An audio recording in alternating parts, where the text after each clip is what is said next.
nào hành tây anh tây co thực đi tai nào chơi brandu tầm pal mà Ezekiel quyền năng Chúa, quyền năng của Chúa hiện ra cùng Ezekiel. Ezekiel Chúa cho thấy cái thái tử và đời sống của dân sự Israel. Jadi hai sai của ông lòng tầm cực trách cái tròn chân này ti brahiwa thơm tạc lời cực là một cái ti quan ra thơm tạc lời Ezekiel bằng sao đông rùm này tây này từ Greek này là mắt Ezekiel tầm bên mà Israel là đông cùng Israel là đông. Nếu mà không có tay Đức Chúa Trời đặt tên Ezekiel không bao giờ thấy cái hình ảnh dân sự Israel chết sống như thế nào. Nó muốn ăn tầm bên nó nào thưa quan ra ấn mà nghi brandu bắn chỉ lẽ ngôi xe là hẹp quanh mà mặt thề mồ hay sao đâu chị tên ro trực đi dài màu chỉ nào màu ô bài hay mình là bác sĩ nhà bác sĩ có thể là nghiên cứu dù là xương khô bao nhiêu năm người ta có thể khai quật rồi cuối cùng lấy xương rửa sạch rồi đến chỗ để cho cái nhà bảo tàng để kỷ niệm ông này tên gì rồi chết bao nhiêu năm, họ chỉ để xương khô tại đó thôi. Hay sao trẻ hè tại Việt Nam bố mọi bố ăn tinh cỏ tầm bồn này tầm bèn bà khổ ích ngân trẻ hồ này ích ngân cái mà đi chết ở tại si tập lệ chơi lẽ ngôi hùng kích nào vào mình chơi cái gì cái mà chết cái mà chốt cái mặt tóc cái mà quanh chạy hồ thì ta ôm bò này quá ắt trong mà cái man nằm phương nằm có chất mà sinh ta đã bảo đồng mà trên đồng mà cho mau bằng đồng mà rò nữa muốn kia nào đấy đấy chỉ là bông bự con hay cái này nữa chỉ nào làm con đi hay như tha ta là mắt bạn nhảy chết thì suy thực lên thì mình được rùm buộc ao tắc buộc tắc ao áp na bù quay hành cho thì tộc bù giò bằng này tắc buộc tắc ao như cái akari một cái nào cái lỗ cái đồng pít cái này nhá bao nhiêu năm chỉ là ngủ tại đó thôi.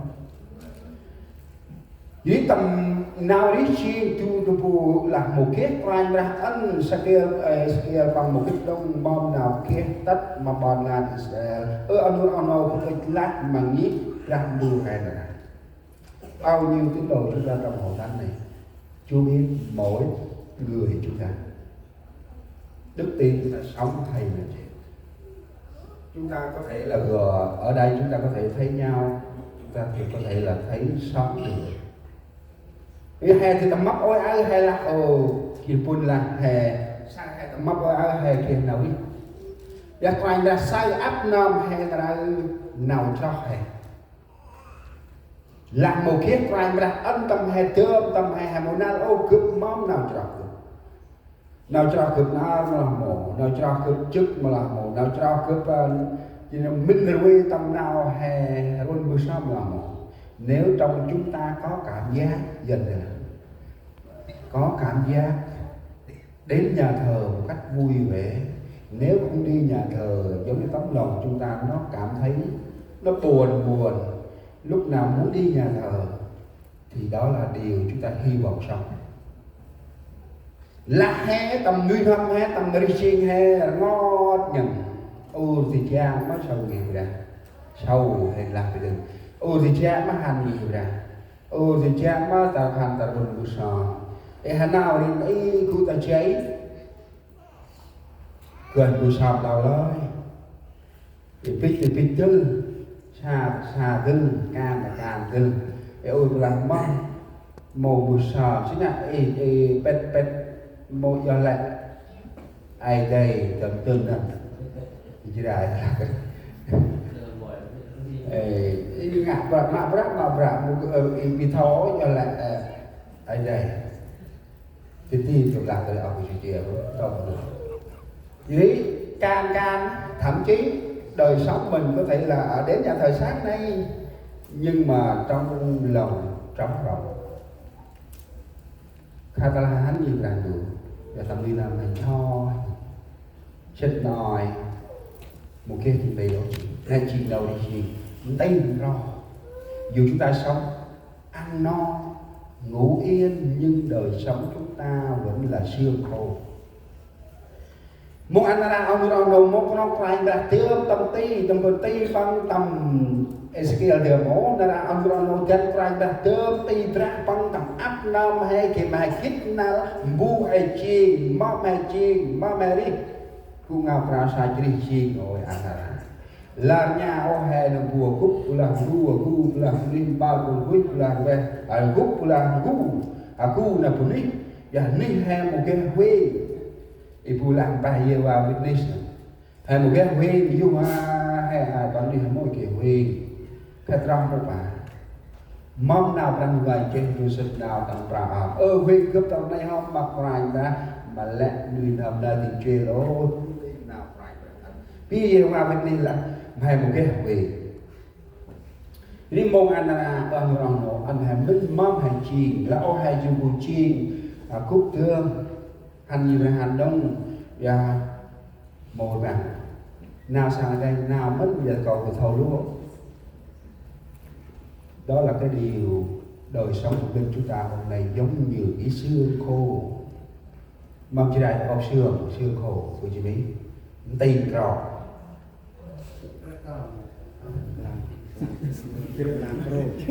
đi mong anh là sai quan chân tin quan là thường tụi mình mà bắt tầm hè xin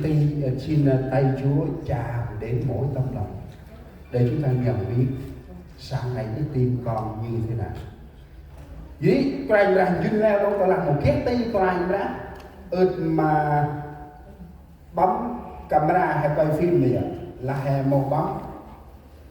camera còn một cái ổ điện thoại kia đông hình là hay chụp luôn ở đâu cửa đặt ở đâu thôi chăm chụp luôn hình đấy trong cái đấy chụp rồi còn đào mà đấy là kia hôm quá nhạc bây giờ sai luôn còn đào mà cả ai đông quay ra bằng pet trong cái sự kiện bằng ốt leo cứ hành tắm huyền nhé chỉ đi đơm cướp tạt đung tàng bà đung này bên mà đây này khi mà tay Chúa đặt tên Ezekiel mới thấy được cái thùng lũng đó đầy xương rời ra. Ta là một kiếp tay cray ra đơm pa ta có lỡ Ezekiel một sao lúc này nè nào bằng đây này là gì cái tâm mong cực mà áp nằm hay sai quanh thì sai quanh tầm áp nằm hay tinh năng của nó là Drandre Rin đồng hài cốt rải rác không hy vọng sống lại. Đó là cái nhìn thấy của Ezekiel. Nay chuyện nào sai Ezekiel bằng sai tin này trong kia có đi bằng ân cướp hành để chung tin nàng này kia ấp ngân tin ta mặt lúc này chỉ đi lẹ ngồi mà bự phải đi là cỏ thì đi lẽ ngồi tin cái này cỏ thì đi phùng hay sao ta lẽ ngồi tin cái này là đi rồi ai á cỏ thì đi ý ta đã ông nôm phùng in trắng dần như là cái hành vi người ta xét nghiệm những cái gì đó mắt thường không bao giờ thấy được. Kính hiển vi nếu mà mình đưa một cái gì đó trước cái hiển vi chúng ta mới thấy được điều tốt hoặc là xấu, nhiễm trùng hay không nhiễm trùng. Nên là trước cái hiển vi của Chúa Trời họ có thể thấy mỗi tấm lòng chúng ta sao hôm nay trước mặt Chúa. Chúng ta làm gì? Chúng ta sống như thế nào? đức tin chúng ta lớn hay nhỏ, sâu hay cạn, đức tin chúng ta như thế nào không cần ai nhắc đến, nhưng Chúa thấy mỗi cái hiền vi của Chúa rồi. Jadi mong Anana hay sa Ezekiel hành chút đây khảo sát thì mình là gì, khảo sát quanh nút mâm tinh này, vậy là lên ngôi pro thì lên ngôi mong cái nào thì là còn cái nào thì pro rung thì mong cái nào thì mong ai hay say nào hay cry ân mà tên này là từ kỳ. Vì ta mong ai ông ốc cry ra hay say đồng ngày chế ân mà đồng cry ra say tầm ác nòm hè nhà chỉ cùng cho mà cry ra. Pula ai cho đông bây nào cho đông ai phải là làm cho đông bây nào cho đông mà cho mà mẹ ai cho bé thì con làm cho con là đây biểu thì qua đó chung là đó mà cho hai ở cho ra anh cho ra đông hỏi thì phần nào cho con thì mà là cho con với con review để bộ con cái kinh tâu cho ra đó thì cái kinh coi thì phần nào nhọc hồn ta muốn ai hay sao ông on Joseph nào bằng người nào tầm ba dần được khám huyền một bài trong ngoài trong về anh mình ít nào mà thầu ba phùng nhìn ra Sardis quả cướp chi nào nói nơm bắt ra chỉ bắt bài mạnh cướp nào à mấy mày kia lư chỉ đi về là mày khẩn chỉ trong về anh mày cũng gì đang chỉ anh bươn nước hôm giờ hôm nay chỉ nhớ với market giờ là cướp màu sáu nào can đầy chi ra quá ta nạp ra đủ người nào mong hay sao thì được hay sao thì tên rõ hay sao làm sao nào ra ngoài tầm ba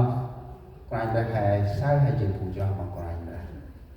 lư hay chuyện phụ cho như là đủ nó lư ngăn anh tầm Facebook này quay video này livestream này sang ở đây mà nó hàng bị mắc nhưng mà ở trong có hàng hay không Chúa biết. Có thể chúng ta post cả thế giới đều thấy hội thánh mình rất là tốt, rất là đẹp, trung tâm, nhưng mà trong hội thánh tín đồ ở trong đó có tiếng là sống nhưng mà là chết, cái đó là nguy hiểm nhất. Ông mong hè lưng ra mặt này sắc chỉ ngoại để tầm trâu qua mà khi nào đi lên đây chỉ ngoại cái này là khi cái sắp u sắp sai cái này sắpไปor irgen i publik này mà phải quay sắp u sắp sai ไปtruyền srom ไปôm thư នឹងពិនឡាbằng vì vậy mộ mà orang con chắc mà kia yên mà kia sắp mà là sai mà đi xăm sọc rau mà mắt không có thì cầm sọc hả lắc vậy đi apnar han là như thực si apnar yusram apnar tập thực si apnar là chi al chi ri chi mu chi mat chi nuôi chi le chi không chi pro mà chèn sọc vậy đấy một tiền mặt một tiền nhảy hay sắp đi ngay dẹp ra là chi là làm sắp là không đợt đó sắp là dây một vài tâm mong ai tâm lên nó ta nạp lại là con người đó lư hay chi đi để tầm trâu hay ấp nó nào chi mang tiếng là sống nhưng trong hội thánh chúng ta rất là nhiều cái bệnh nhưng chết hồi nào không biết. Có tiếng chúng ta là tốt, có tiếng chúng ta là đẹp, có tiếng chúng ta là rất là xuất sáng, nhưng trong hội thánh mỗi đời sống của đốc nhân ngày hôm nay tầm trâu như đang đua hay gì mong bằng gì mong bằng kia hèm bao làm video mà làm mui mà làm prao có đơn có en nung vọt led nôm có đơn có prao râm có mặc rất chất đó là điều tốt Nhưng mà trong lòng cái người đó, cái người mà đánh đàn, có người mà hát, cái người mà tôn